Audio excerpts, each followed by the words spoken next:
Okay, how did I get into mindfulness? Well, I was a professor at a university in the United Kingdom, the University of Southampton. And my area was social and emotional learning, mental health, wellbeing. And I was working on this and was pretty well known in this field internationally. But all the work I was doing was kind of in my head. It was all about words and projects and implementation and so on. And the world I was in was to do with the World Health Organization and the European Union. It was very much a kind of wordy world, very much kind of lived from the neck upwards. And this was fine, I thought. And then I personally had a horrible experience of pain. I got a mysterious condition, a kind of autoimmune condition, that gave me a lot of pain and was not going to be cured by medicine. And I was feeling really bad about this, quite suicidal actually. And I went to a consultant who said, well, nothing we can do about this, you're stuck with it. But when he saw my face, he said, well, you might be interested in mindfulness. I've heard something about mindfulness, breathing, breathworks. And he put me in touch with an organisation called Breathworks. And there was someone in my town who taught it. And I basically did it for myself first. And I found it so helpful for me, for my pain, for my problems. I'm also a mother of 3 adoptive children who has had a lot of trauma before I met them. And quite a lot since, given the time their mother, but anyway. Joke. So I found it really helpful for being with the children and being with myself with the children more effectively. And I was so taken with this that I took early retirement from my job in Southampton and went to the University of Exeter to retrain as a mindfulness teacher. And I did this for 2 years and then realised, of course, that the excitement was going to come with fusing together the world of mental health and social and emotional learning with mindfulness in schools. And so I stopped focusing only on adults and started focusing on children and schools and so on. And then started to bring together the work that I was doing with the work that I was then doing on mindfulness. So that's how I got into it. Now you have become a bridge. What do you mean with a bridge? What are you bridging? What am I trying to bridge? Well, there are many people who look at schools and see them as the solution to society's problems. And then they're not usually teachers, and they're not usually kids, obviously. They're people outside of it. Some of them wear suits and ties, and some of them wear robes. But they've all got visions for what should be, and the school is always seen as the way forward, our young people, blah. So that's great. Schools are bombarded with this stuff. They are constantly being told that they have to solve society's ills, create the citizens of tomorrow. And meanwhile, they're being assessed on how well they get kids through exams very often. They're trained themselves to mainly operate from the neck up only. And teachers feel very stressed by this. So part of my job is to be a bridge and to explain to the blue sky thinkers, the visionaries, what life is like in the classroom, what pressures teachers are under, and why they can't drop everything and teach kids to meditate for 40 minutes a day straight away. And why, if they don't do that, they're not bad teachers, they're just busy teachers. And also helping teachers and others in schools to get their heads out of what they are told they must do, often by the same people who are telling them to also solve society's ills, to get their heads out of this obsession with standards and academic results and cognitive learning only, and to think about the whole child, to think about the emotions, to think about what it is to be a human being, to think about values and so on. And that is also part of their job. And this is the bridge really, that the two are the same, that children who are happy and fulfilled and understand why they're doing what they're doing, can focus more effectively, get on with other people, are more likely to do well. Not necessarily in the kind of sausage machine that some schools have become, but they're more likely to understand why they're learning what they're learning, to be calm enough to learn, to improve their behaviour. And so bringing emotional well-being and mindfulness into schools helps schools with their missions about learning. And that can help possibly schools to become the engine of change in society. So that is your focus, your scientific focus. Do you measure this change in the school before and after you implement mindfulness?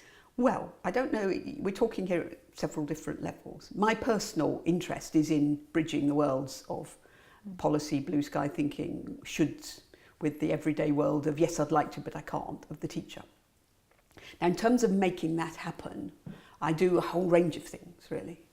One of the things I do is to work with school-based programs to evaluate what they're doing.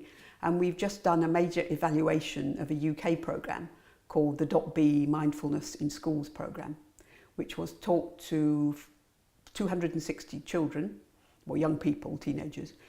We had a control group of 260 young people who it wasn't taught to, and we evaluated that using a range of measures. And we just had a paper published in the British Journal of Psychiatry, which is very prestigious and pleases the university where I work. Wow. And it showed very clear impacts on stress, depression and well-being, including 3 months after the programme finished, particularly for children who practised. So that's a kind of typical example of a piece of work I might be involved in. And how much do the children practice then? Well, 80%, in this case, this course is an 8-session course of 45 minutes lessons. It's quite simple, quite short, and kids are encouraged to practice. 3 months later, 80% of them said that they had kept up some kind of practice. Sometimes it was quite small, it was just a little bit of breathing when they were stressed, or remembering to eat mindfully, or to do some mindful relaxation before they went to sleep. But 20% of them had practiced a great deal, were actually doing a formal meditation for 15 minutes a day. And that's after only 8 weeks, so that was pretty good. So what is the challenge there? Time. We're at the real beginning of work on this in schools. Mindfulness for adults is starting to take off. I think sometimes those of us at the centre of it think it's taken off more than it has. I mean, we live in a little bubble sometimes of mindfulness and think that everybody is doing 8-week courses and so on. They're not. I mean, most people are still living their lives. But mindfulness for adults is starting to really start to roll. But for young people, it's just very small. There's only 24 published studies on mindfulness for young people that have made it to peer-reviewed journals. There's only been 5 reviews of that. I've done 2 of them. And we're looking at all the same studies. There's not much work yet. And people who are working in this field really do need to get more of their stuff published. But we're at the beginning. We're discovering how to make it fun, how to teach young people in ways that appeal to them. And are there any risks by implementing mindfulness at a broad basis in school? There could be risks if teachers aren't properly trained. I think so far, most people who've worked with mindfulness in schools have been pretty well trained themselves. There is a risk, I think, on the horizon, because mindfulness work is being published now all the time. The publishers like it. There's curriculums rolling out that you can just buy it and read it out to your kids. And I think that's fine if what you're doing is very simple. Just simple things that are 1 or 2 minutes long. I think if you start getting into longer mindfulness practices with kids, it will start to throw up more difficult things for which training would be helpful. I mean, I don't want to over-exaggerate the dangers of this, but I think if there becomes a risk of teachers who haven't got a solid training and a solid personal practice teaching any of this in depth, it could become problematic, yes. So I think to that extent it is rather different to the kind of neck-up stuff I was talking about. And even that can cause problems. But the upside is huge. The upside is potentially huge, but it's this balance between remaining authentic, for which you need a well-trained, an appropriately trained teacher. Not necessarily, you don't have to have done a 5-year course to teach kids to watch their breath for 2 minutes. That's precious and silly. But you need authenticity. You need the appropriately trained teacher, but you also need to get it out there. But if all you focus on is getting it out there and churning out the materials and giving it to everybody quickly, it's not going to be mindfulness. It's going to be social and emotional learning with a bit of breathing. And one thing we know for certain is that, on the whole, kids really don't much like anything to do with social and emotional learning in schools. I have children and they call it all kinds of rude names I won't put on Swedish television. If I say to my daughter, what have you been doing today? She goes, ugh, self and society. I say, what's that like? She's boring. We just keep talking about us and our relationships. So there's a danger, I think, that badly taught quickly, because we think it's going to be the panacea for everything, it could just become as boring as citizenship, social and emotional learning and so on can be, unless they're taught well. And that would be a real shame.